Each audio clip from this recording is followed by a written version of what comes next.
Chapter 3 Linear Equation Exercise 3.6 Example has 17. Solve the pairs of equation 2 upon x plus 3 upon y equal to 13, 5 upon x minus 4 upon y equal to minus 2. हमें क्या करना है, इसको solve करना है. तो देखो कैसे करेंगे. फर्स्ट इक्वेशन को मैं ऐसा लिख रहा हूं 2 इंटू 1 बाय एक्स, इसको लिख रहा हूं 3 into 1 by y equal to 13. ठीक है. इसी तरह दूसरी इक्वेशन को लिख रहे हैं 5 into 1 by x minus 4 into 1 by y equal to minus 2. अब हम अगला स्टेप क्या करते हैं, 1 बाय एक्स को u ले लेते हैं और 1 बाय वी को 1 बाय एक्स को u ले लो u और 1 बाय वाई को v ले लो. ठीक है. तो ये इक्वेशन हो जाएगी 2u और ये बनेगा 3v इक्वल टू 13. इस इक्वेशन को ले लो फर्स्ट, ये बनेगा 5u minus 4v equal to minus 2. ये बन गया सेकेंड. अब हम क्या करेंगे, इन दोनों इक्वेशंस को सॉल्व करके u और v की वैल्यू निकालेंगे. हम इसमें एलिमिनेशन मेथड लगाएंगे. कौन सा मेथड लगाएंगे, एलिमिनेशन मेथड. देखो इसको करेंगे 2 से मल्टीप्लाई, ये बनेगा 10. इसको करेंगे 5 से मल्टीप्लाई, ये बनेगा 10. फिर दोनों को माइनस कर देंगे. ठीक है. तो क्या करने लगे, मल्टीप्लाई इक्वेशन फर्स्ट बाय, किससे मल्टीप्लाई करना है 5 से इसको, और इक्वेशन सेकंड को किससे करना है 2 से. इक्वेशन सेकंड बाय 2, इसको 5 से मल्टीप्लाई करो, ये बनेगा 10u. इसको 5 से करोगे 15v, 13 5 जा 65. अब इसको 2 से मल्टीप्लाई करना है 10u, इसको 2 से मल्टीप्लाई करो 8v और ये बन गया माइनस 4. देखो हमने मल्टीप्लाई इसलिए किया क्योंकि ये सेम बनाने के लिए बन गए ना सेम. अब हम क्या करेंगे, दोनों को माइनस कर दो.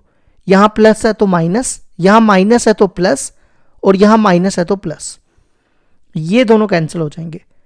तो ये बचेगा 15v और ये प्लस 8v हो जाएगा, और ये बनेगा 65 प्लस 4. 15 प्लस 8 23v और 65 प्लस 4 69. तो v आ जाएगा 69.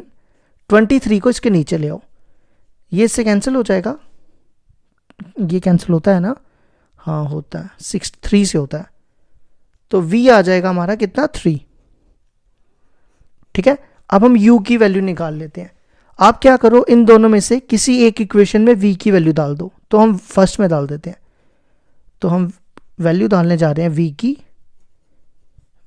Value of v equal to 3 इन फर्स्ट में.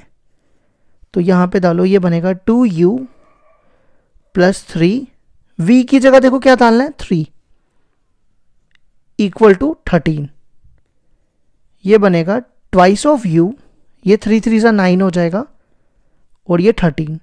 9 को इधर ले आओ, 2u equal to 13 minus 9. 2u equal to 13 में से 9 के 4, तो u आ जाएगा 4/2. ये हो गया हमारा 2. ठीक है. अब हमें निकालनी थी x और y की वैल्यू. अगर आप देखो हमने u को लिया 1 बाय एक्स और v को लिया 1 बाय वाई. अब हम इसको यूज करेंगे. देखो अब नाउ 1 बाय u को हमने लिया x, नहीं गलत लिख दिया ना मैंने, u को लिया था हमने 1 बाय एक्स.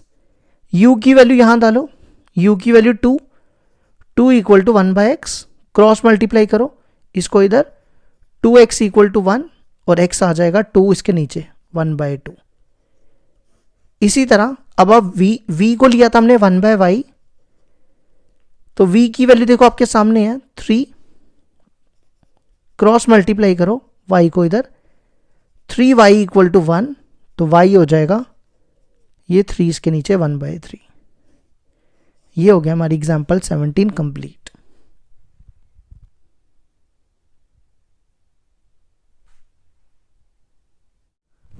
एग्जाम्पल 18 है हमारे पास. Solve the following pairs of equations by reducing them to a pair of linear equation. देखो क्या कहता है, हमें क्या करना है, इनको रिड्यूस करके लीनियर इक्वेशन की फॉर्म में बनाना है, फिर उसके बाद उसको सॉल्व करना है. तो देखो कैसे करेंगे, इसको मैं ऐसा लिखूंगा 5 इंटू 1/x-1, इसको सेम रखो, इक्वल टू 2। फिर इसको भी ऐसी 6 into 1/x-1 minus 3 into 1/y-2 equal to 1। अब मैं इसको u ले लेता हूं, इसको v ले लेता हूं। u is equal to 1/x-1 और इसको v ले रहा हूं, v इक्वल टू 1/y-1। तो ये बनेगा हमारा, ये बन जाएगा 5u और ये बन जाएगा v इक्वल टू 2। इसको ले लो फर्स्ट इक्वेशन। इसी तरह ये बनेगा 6u, ये बनेगा minus 3v equal to 1।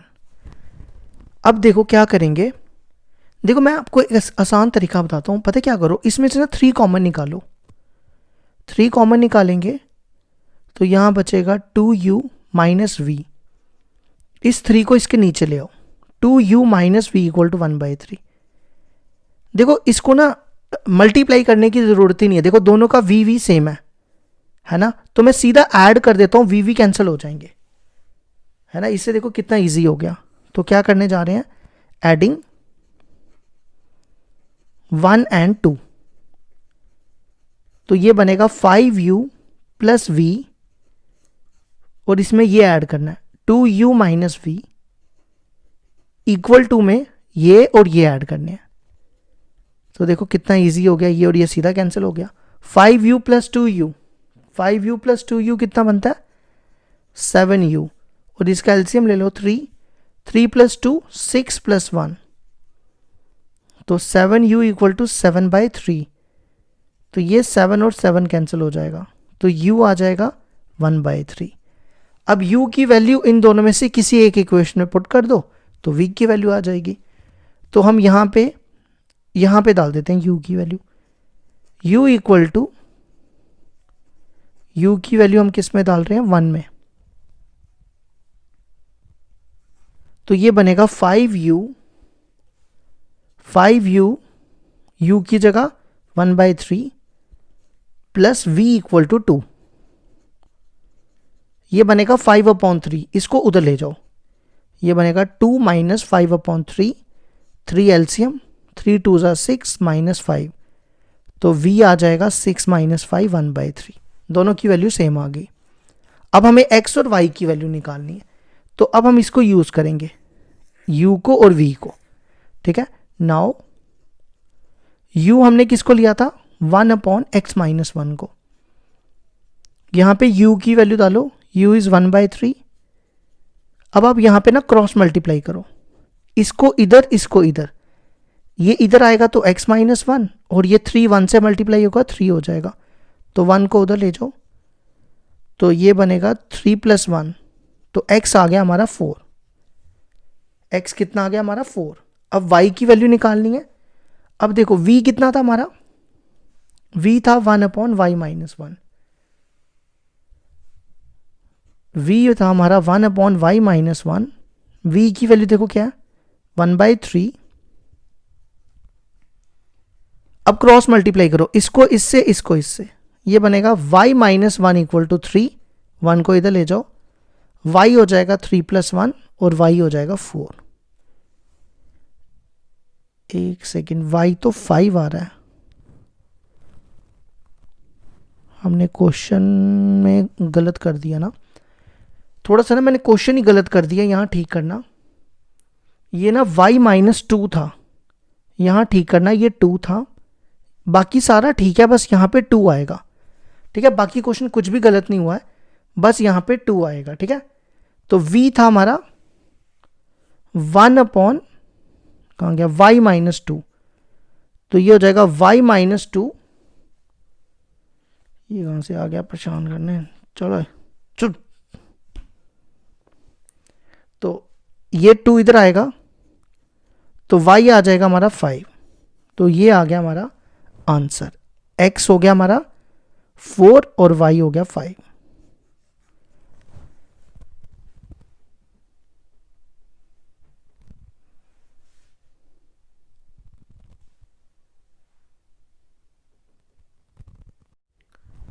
Example number 19 है, अ boat goes 30 kilometre upstream and 44 kilometer downstream in 10 hours.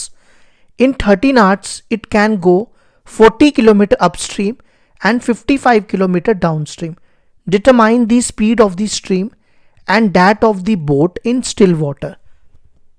देखो क्वेश्चन कह रहा है एक बोट है 30 किलोमीटर अपस्ट्रीम और 44 किलोमीटर डाउनस्ट्रीम जाने में उसको कितना टाइम लगता है? 10 घंटे। ठीक है, इसी तरह दूसरा केस है, इसको 40 किलोमीटर अपस्ट्रीम और 55 किलोमीटर डाउनस्ट्रीम जाने में 13 आवर्स लगते हैं। तो हमें निकालनी है speed of the stream. Stream का मतलब हो गया कि जो पानी का बहाव है ना, वाटर फ्लो कर रहा है, उसकी स्पीड, और उसके बाद स्पीड निकालनी है हमें बोट की, कि बोट की स्पीड क्या होगी। ठीक है, एक तो स्ट्रीमर की स्पीड निकालनी है, स्ट्रीमर मतलब पानी का बहाव, और दूसरा निकालनी है हमें बोट की स्पीड। तो देखो कैसे करेंगे, लेट कर लेते हैं, let x be the speed of the boat. हम बोट की स्पीड को x मान लेते हैं।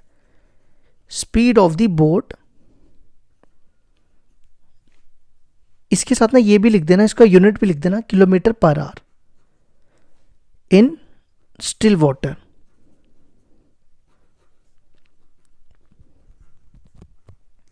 और y मान लो, y kilometre per hour be the speed of the streamer, be the speed of the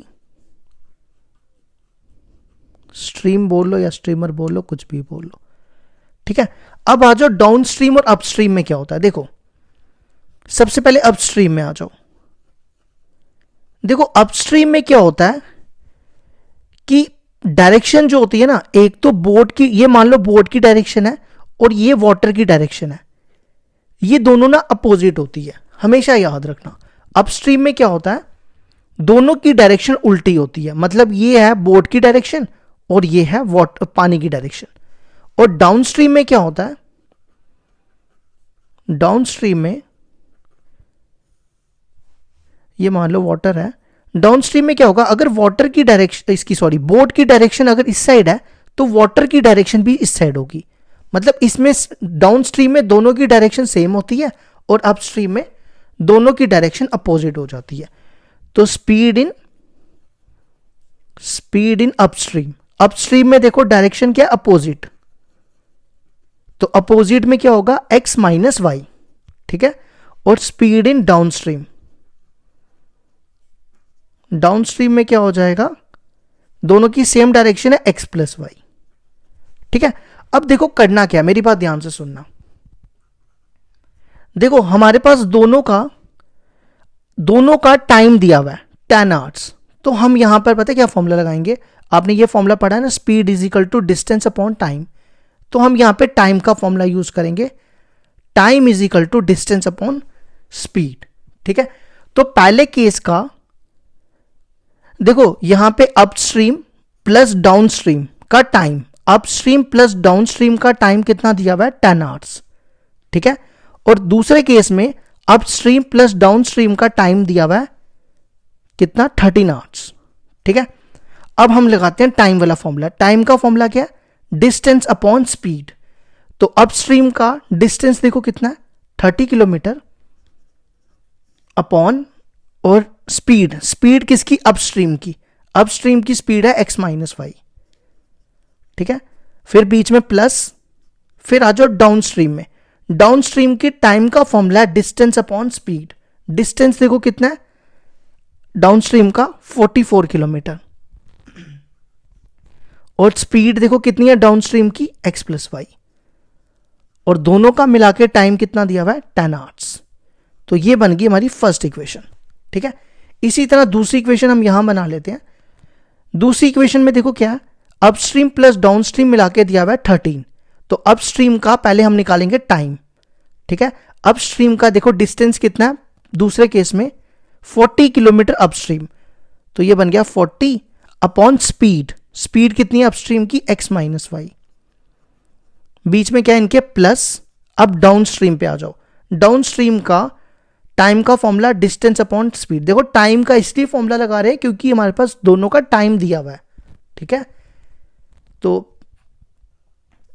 इसका डिस्टेंस देखो कितना दिया हुआ है डाउनस्ट्रीम का 55 किलोमीटर, और स्पीड देखो कितनी है डाउनस्ट्रीम की x प्लस वाई, और दोनों का टाइम मिला के कितना दिया हुआ है 13 आवर्स।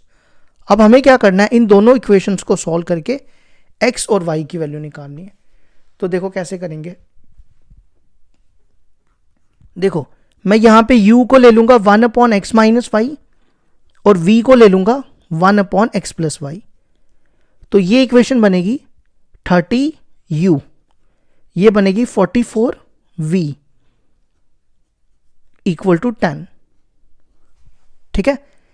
आप चाहो तो इसमें से 2 कॉमन निकाल के इसके साथ काट भी सकते हो, या अगर रहने दो, ऐसे ही रहने देना। तो ये आ गई थर्ड, ये बनेगा 40u और ये बनेगा 55v इक्वल टू 13। ये बन गई हमारी 4 इक्वेशन। अब इन दोनों को सॉल्व करके एलिमिनेशन मेथड लगाते हैं, ठीक है। देखो इसका 30 है यहाँ पे, इसका 40 है, तो मैं आपको बताता हूँ तरीका क्या करो। यहाँ 30 को लिखो 3 इंटू 10 और 40 को लिखो 4 इंटू 10। दोनों का 10 काट दो, इसको 3 से मल्टीप्लाई कर लो, इसको 4 से मल्टीप्लाई कर लो। तो इस इक्वेशन को किससे मल्टीप्लाई करना है 4 से, और इस इक्वेशन को करना है 3 से मल्टीप्लाई। देखो क्यों मल्टीप्लाई करना है, क्योंकि ये दोनों सेम हो जाएंगे। देखो अभी मल्टीप्लाई इक्वेशन थर्ड को किससे करना है 4 से, एंड इक्वेशन 4 को किससे करना है बाय 3 से, ठीक है। इसको 4 से मल्टीप्लाई करो, 120u 44 इंटू 4, 44 इंटू 4 कितना होता है 4 4 जा 16, 1 कैरी 176, और इसको 4 से करोगे 40। अब इसको करना है 3 से, ये बनेगा 40 इंटू 3 120u। देखो दोनों सेम आ गए। अब 55 को 3 से करोगे, 55 इंटू 3 165v, और 13 को 3 से करोगे तो बनेगा 39। हाँ, माइनस माइनस माइनस, तो ये और ये कैंसिल। 176 में से 165 गए, ये बचेंगे 11v। 40 में से 39 गए 1, तो v आ गया 1/11, ठीक है। अब v की वैल्यू इन दोनों में से किसी एक इक्वेशन में पुट कर लो। v इक्वल टू 1/11 इन किस में डालें, इसमें डाल लेते हैं थर्ड में, किसी में भी डाल सकते हो। ये बनेगा 30u 44, v की वैल्यू देखो कितनी है 1/11, यहां डाल दो, इंटू इक्वल टू 10, ये और ये कट गया, तो ये बना 30u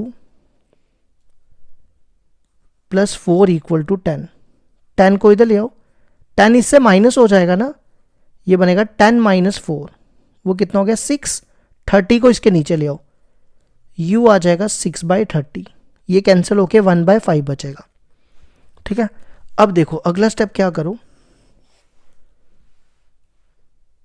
अब यहां पे देखो हमने u लिया था 1/x माइनस वाई को, यहां पे ना u की वैल्यू डालो। u की वैल्यू देखो कितनी है 1/5, इसको ना क्रॉस मल्टीप्लाई करो, इसको इधर इसको इधर, x minus y equal to 5, ये आ गई हमारी 5th इक्वेशन। फिर क्या करो, v की वैल्यू डालो। v क्या है 1/x प्लस वाई, इसको v की वैल्यू क्या है 1/11 equal to 1/x plus y, cross multiply करो, इसको इधर इसको इधर, x plus y equal to 11। अब इन दोनों में भी एलिमिनेशन मेथड लगा दो, या तो इसको सब्ट्रैक्ट कर दो या तो ऐड कर दो, जैसे ठीक लगे आपको। सब्ट्रैक्ट भी कर सकते हो, ऐड भी कर सकते हो। तो सब्ट्रैक्ट थर्ड फ्रॉम 6th, इसको इससे माइनस करना है, ठीक है, इसको इससे, x plus y minus x plus y minus x minus y equal to 11 minus 5। इसकी ब्रैकेट्स खोलोगे, ये बनेगा x plus y minus x plus y equal to 11 minus 5 6, ये और ये कैंसिल, तो ये बनेगा 2y इक्वल टू 6, तो y आ जाएगा 6/2, 6/2 3 हो जाएगा, ठीक है। अब y की वैल्यू इनमें से किसी एक इक्वेशन में डाल दो, y इक्वल टू 3 इन, किस में डाले, 5 में डाल ले, तो ये बनेगा x माइनस 3 इक्वल टू 5। 3 को उधर ले जाओ, x कितना आ जाएगा, 5 प्लस 3 8 हो जाएगा। अब लास्ट में थोड़ा सा कंक्लूजन दे दो। स्पीड ऑफ द बोट, उसको हमने x लिया था, वो कितना आ गया 8, वो हो जाएगा 8 किलोमीटर पर आवर। फिर हमने लिया था स्पीड ऑफ द स्ट्रीमर, या स्ट्रीम लिख दो, उसको हमने y लिया था, वो क्या लिया था हमने 3 किलोमीटर पर आवर। तो ये हो गया हमारा क्वेश्चन कंप्लीट।